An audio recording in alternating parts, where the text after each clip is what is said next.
Getting lost already, Andy? I'm always getting lost, Rob. Alright, we have packed up the trailer and then we took it out to Wildlife Camp, which looks really nice. It's a bit further from the gate than Croc Valley, but the campsites look quite a lot more spread out. Lovely pool, beautiful section of the river, and slightly cheaper by $2 per person per night. So now we are back in the park. We're heading along the river, heading east towards Chikunto Lodge, where we will be staying for the next 5 nights. I think it's a very new lodge because I can't find it on my Tracks for Africa, which is a couple of years old. I can find it on Google Maps though, although Google does expect us to ford the Luangwa River twice to get there, so we'll see how that goes. Andy, you up for a bit of river? So we just drive in the one side and out the other side. We were discussing giraffes earlier. When they cross rivers, do they walk on the bottom with their heads sticking out like the Loch Ness Monster? Or is it just not something they do? So I looked it up. Nobody seems to know, but the mathematical models predict that giraffe can swim, but not very well. Similar to Barry. Imagine a giraffe getting breaststroke. Alright, we'll see you at the lodge.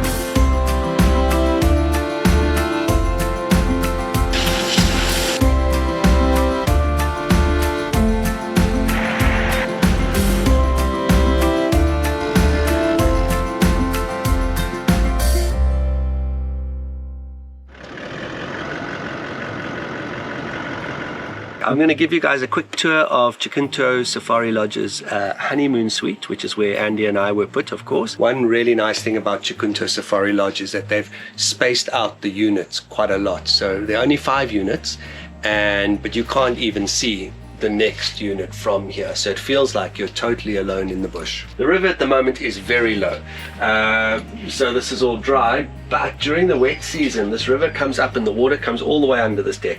When that happens, they offer boating safaris, so you'll take the boat out and cruise up and down the river looking for animals. Sounds lovely. I want to come back, and I've already started hinting that I want to come back to the owner. Come have a look inside. As a social media influencer, I spend a lot of my time at luxury safari lodges, so I've become quite hard to impress, but I nonetheless did find Chikunto Safari Lodge to be quite special. I love the design in this place. The rooms are very sort of understated, but very, very comfortable. Come have a look along here. There's a nice mosquito net around the bed. Charging points everywhere, lots of plug points. They've got an excellent inverter, lots of power, which is one of the things I care about. And here at the back of the room is the desk where you can sit and do some work. They've got many plug points. I'm busy backing up footage and organizing things. There's a telephone, like an old school telephone. Check this out. And you can call, you can press a button here and then you can call to the reception and they'll, send you stuff. Toilet, shower, very nice shower. Really, really nice shower. Dual basins. So Andy and I, should we show them how we brush our teeth? Complimentary washing. That's a very important thing.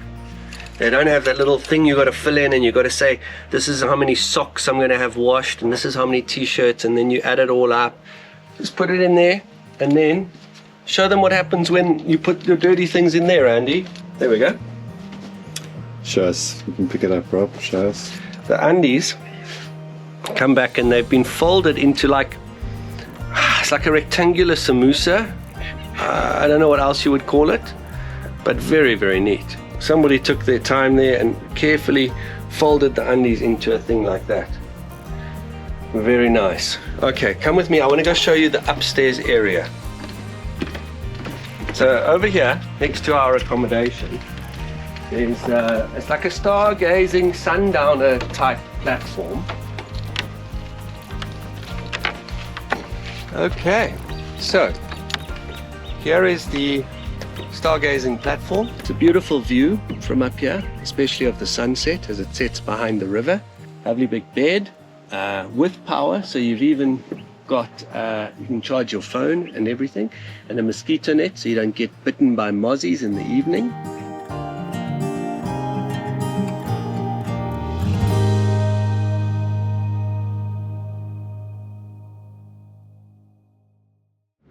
Good morning. It's our first morning drive from Chikunto Safari Lodge. I've replaced Andy with Robert, new Robert. He's the guide, one of the guides at Chikunto. He knows this area like the back of his hand, so it's really nice having him. And I've moved old Andy, Relegated to the back. but what's nice now is Andy and I can both shoot. So Andy's shooting stills out the back window and I'm filming out the front, and later on we'll try gimbals and all sorts of other things. But yeah, so we're driving around. This area is absolutely beautiful. It's sort of north of Chikunto and there are all these beautiful ebony forests. Yeah, we'll catch up later. Okay, that was a lovely morning. We're on our way back to camp. We failed to find the leopard, but Robert here guarantees me that we will get one this afternoon. Mm-hmm. Yeah, for sure. for sure. But we got some lovely pelicans. We got a nice fishing party of yellow-billed storks catching these tiny little fish in a drying up stream, and a massive troop of yellow baboons and there was one little albino baby which I've never seen before. I thought Robert here could give us some tips on finding leopards, because it's always a tricky one.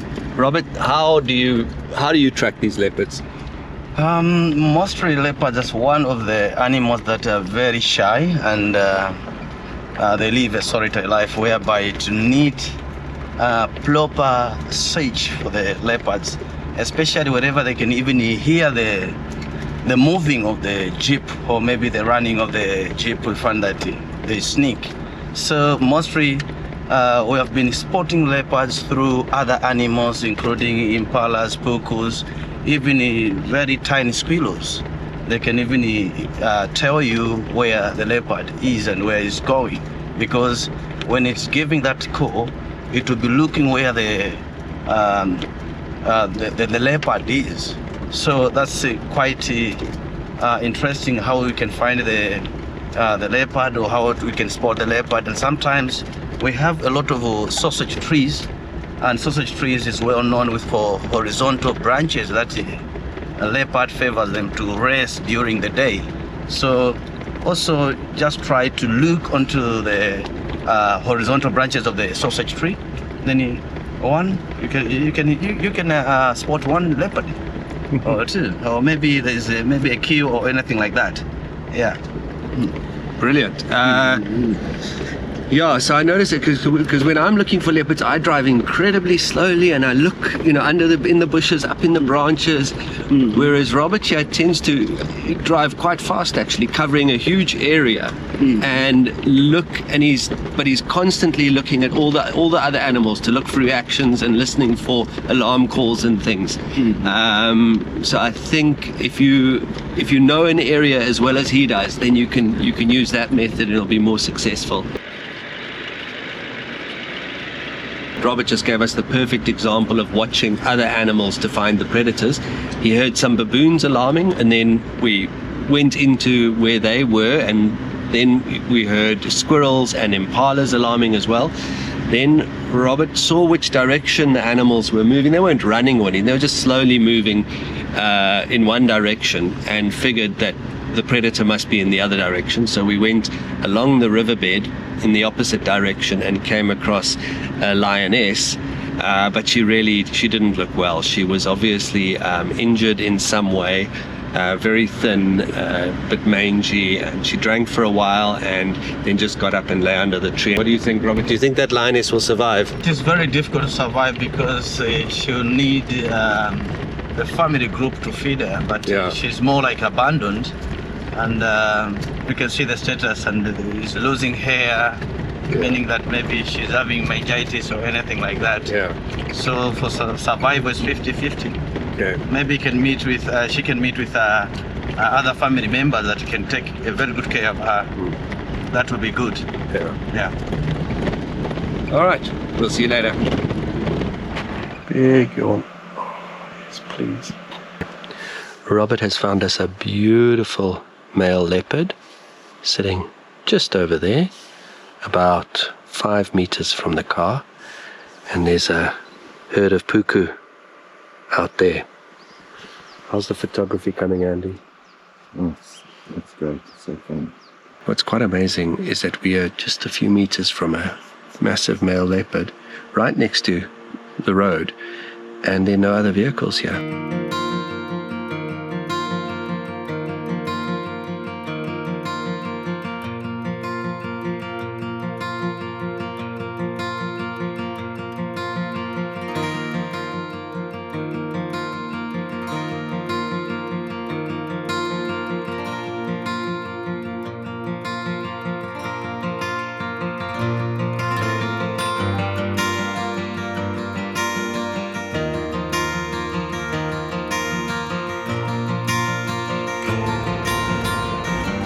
We're heading back to the lodge now for dinner. What's nice is because we're inside the park at Chikunto Safari Lodge, we are able to film until after the sun goes down and then drive back in the dark. They even do night drives with spotlights, but not so useful for us because we can't really film with a spotlight. It just looks a bit fake. But that was a really, really busy game drive. It started out with a leopard right in front of camp. Then we found some lions, then we found some hyenas, then we found another leopard, and then we found a third leopard. So 3 leopards, 4 lions, 4 hyenas? Yes, 4 hyenas. Okay. But I think that's quite normal for South Luangwa. Like, it's not unusual for you to see many leopards on one drive. It's not unusual to see maybe 1 or 2, 3, but most of the time we'll see more than that. That's crazy. I mean, we'll go on a, like to Kgalagadi or something and see maybe 2 leopards in a week. And here you can see 3 on a single drive or more. We'll try tomorrow. We're going to try for 5. Yes. All right. We'll All right. try to go further north, then Okay. we can see what we can find. Perfect. See you in the morning, guys.